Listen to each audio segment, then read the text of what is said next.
Hello friends and welcome to my channel Science Knowledge Base. Today I will be talking about autistic spectrum disorder, also known as ASD. So what is ASD?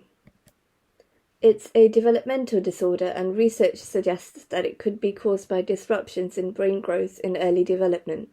The cause could also be various genetic and/or environmental factors such as food additives. However, there is not enough evidence to back up an exact cause. It affects children and adults, and depending on the severity, it may or may not be a lifelong condition.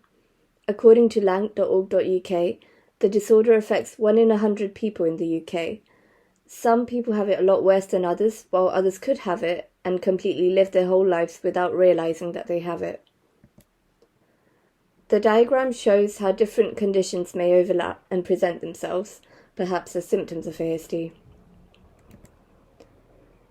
If your child has ASD, you will know because they will seem different to other children of their age, sometimes even as a baby. You may not know how to explain that to a professional at first. Your concern may start from something as simple as delayed speech or no speech at all. People with ASD have social communication and interaction problems. As a baby, they may fail to engage in any sort of babbling with you. They may not make eye contact with you at all, or they may make eye contact and not maintain that eye contact. In some cases, a parent may not even know that their child has ASD until they're a bit older than the toddler age, and the parent may start to realize that the child withdraws themselves from social engagement or is unfazed by it.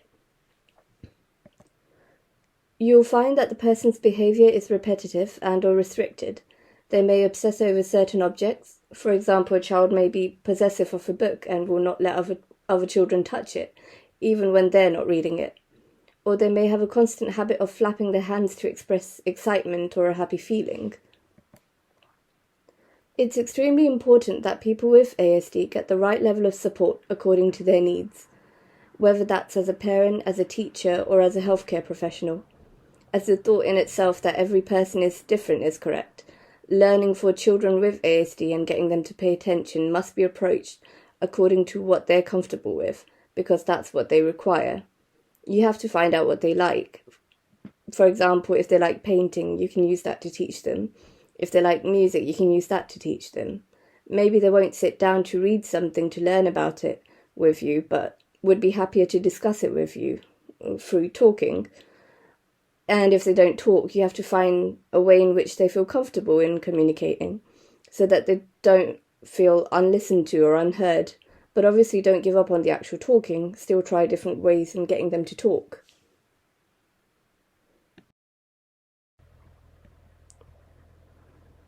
There is no obvious treatment for ASD, as it's a spectrum.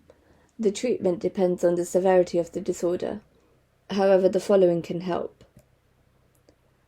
Early intervention can happen as early as 2-year-old or 3-year-old, basically before the kid goes to school.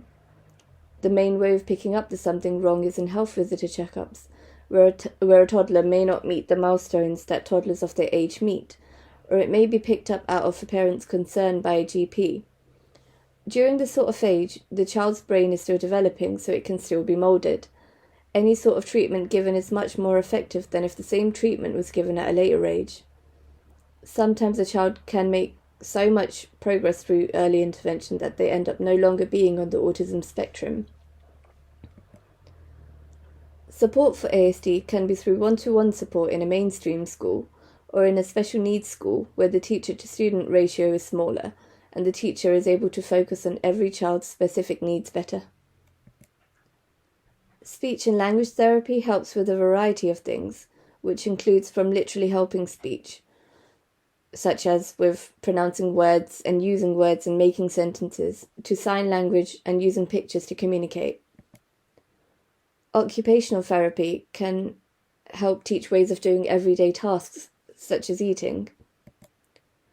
Nutritional therapy may be needed if a person with ASD does not eat a balanced diet because of the way the food feels in their mouth, which is why they may not eat certain foods.